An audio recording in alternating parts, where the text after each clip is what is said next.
শোনো, বিল পড়া যায়, বিল অ্যান্ড মানি বিল, মানে অর্থ বিল। এই কথা বলিস না, ভালো শোন। বিল আর অর্থ বিল পড়া যায়, ভালো বুঝ। বিল কাকে বলে? কোনো প্রস্তাব যখন কোনো একটা কক্ষে উত্থাপিত হয় তখন সেটা কি বিল। কোনো একটা প্রস্তাব যখন কোনো একটা কক্ষে, হতে পারে রাজ্যসভা, হতে পারে লোকসভায়, কোনো একটা কক্ষে উত্থাপিত হয় সেটা হলো বিল। আর ওই কক্ষে বা উভয় কক্ষে পাস হওয়ার পর রাষ্ট্রপতি সই করলে সেটা হয় আইন, আইনে পরিণত হয়। ঠিক আছে। আর এই বিলের উল্টো পদ্ধতির নাম কি? অর্ডিন্যান্স বা জারি। এটা খুব পরীক্ষায় পড়ে, অর্ধাদেশ, অর্ডিন্যান্স। এটা হচ্ছে বিলের উল্টো দিক, মানে এটা কোনো পার্লামেন্টই পাস হবে না, এটা ডাইরেক্ট কিন্তু কি হবে, ডাইরেক্ট কিন্তু আইনটা চালু হয়ে যাবে, তারপরে 6 মাসের মধ্যে পাস করবে।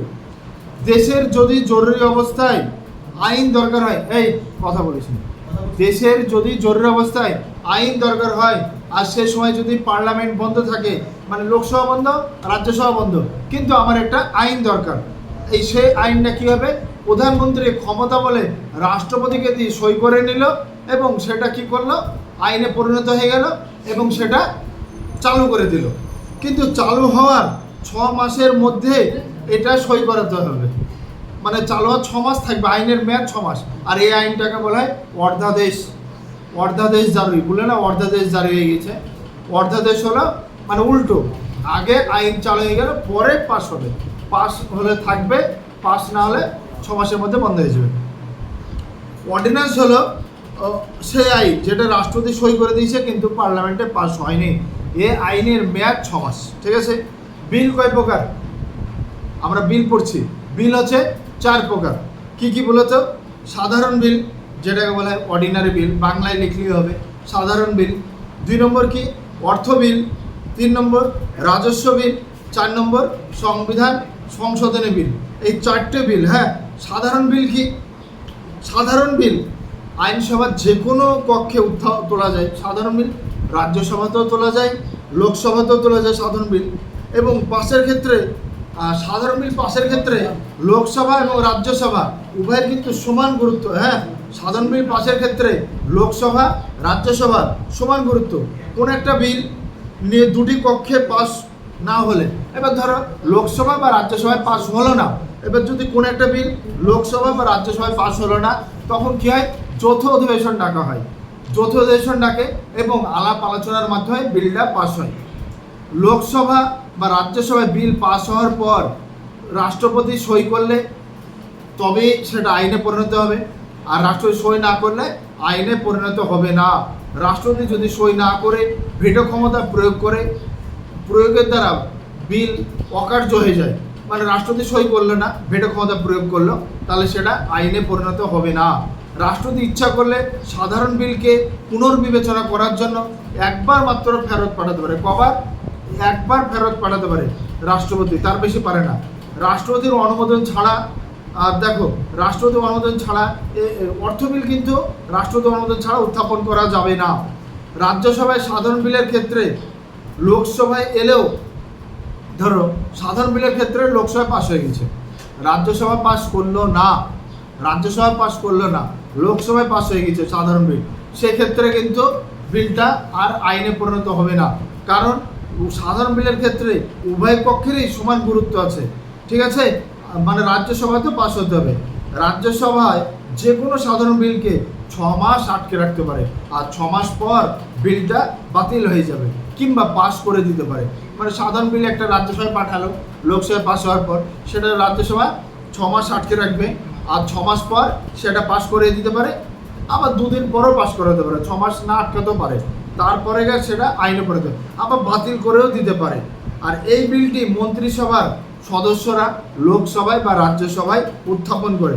মন্ত্রিসভার সদস্যরা যে বিল উত্থাপন করে সেটা হলো সরকারি বিল, আর যে বিল মন্ত্রিসভার সদস্যরা উত্থাপন করে না সেটা হলো বেসরকারি বিল। যদিও সরকারি বিল বা বেসরকারি বিল পাসের ক্ষেত্রে একই, সাধারণ বিল হলে একই নিয়ম। ঠিক আছে, ইম্পর্টেন্ট জিনিস, সাধারণ বিল পাসের ক্ষেত্রে মানে সিম্পল মেজরিটিতেই পাস করেছে, মানে 2/3 অংশ দরকার নাই, স্পেশাল মেজরিটির দরকার নাই, সাধারণ সংখ্যাগরিষ্ঠতেই সাধারণ বিল পাস করে যায়, কিন্তু সাধারণ সংখ্যাগরিষ্ঠতায়। হ্যাঁ, এবার আমরা 2 নম্বর দেখব অর্থ বিল। অর্থ বিল কেবলমাত্র লোকসভাতেই উত্থাপন করা যায়। অর্থ বিল উত্থাপন করার আগে রাষ্ট্রপতির অনুমতি নিতে হয়। সই তো না, রাষ্ট্রপতির অনুমতি যে আমরা অর্থ বিল আনছি। আর অর্থ বিল রাষ্ট্রপতি পাশ হয়ে গেলে অর্থ বিলে রাষ্ট্রপতি সই করতে বাধ্য থাকে। অর্থ বিলে রাজ্যসভার কোনো ক্ষমতা থাকে না। পরীক্ষায় পড়ে অর্থ বিল রাজ্যসভায় পাঠাতে পারে, রাজ্যসভা 14 দিন সময় পায় হাতে এটা দেখার জন্য। 14 দিনের মধ্যে রাজ্যসভা পাঠাতে পারে। হ্যাঁ, রাজ্যসভার পছন্দ হলো না, বললো এই বিলটা কিছুটা পরিবর্তন করুন, তাই বলে লোকসভায় পাঠালো।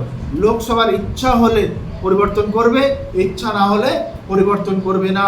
এর জন্য লোকসভা কারোর কাছে জবাবদিহি করবে না। আর 14 দিনের ভিতরে রাজ্যসভা অর্থ বিলের কোনো রকম যদি রিপোর্ট না পেশ করে, তাহলে অর্থ বিলটা লোকসভা ধরেই নেয় যে রাজ্যসভা এই বিল পাশ করে দিয়েছে, তাই রাজ্যসভার আর মত নেয় না। অর্থ বিলে ধরতে গেলে রাজ্যসভার কোনো ক্ষমতাই নেই, লোকসভাই মেন। এই হচ্ছে অর্থ বিল।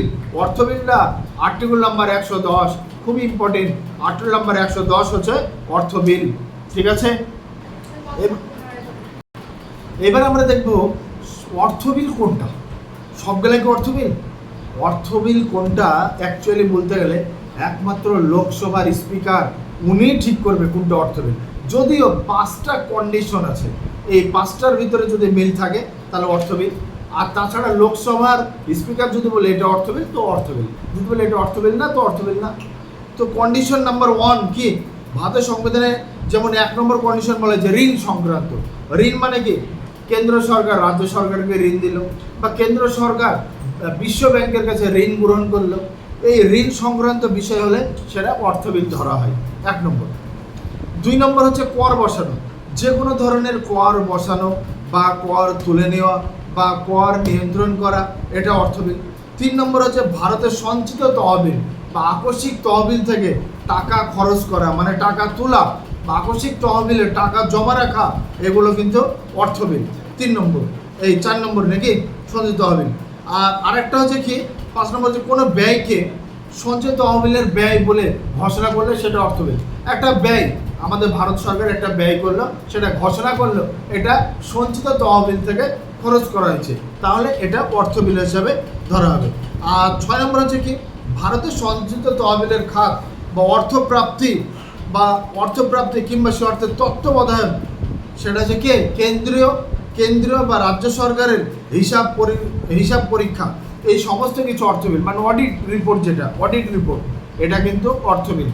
বছরে একটা এগুলো অডিট রিপোর্ট দেয় অডিটর অফিসার, যারা ক্যাগ যেটা বলছি, এটা অর্থ বিল।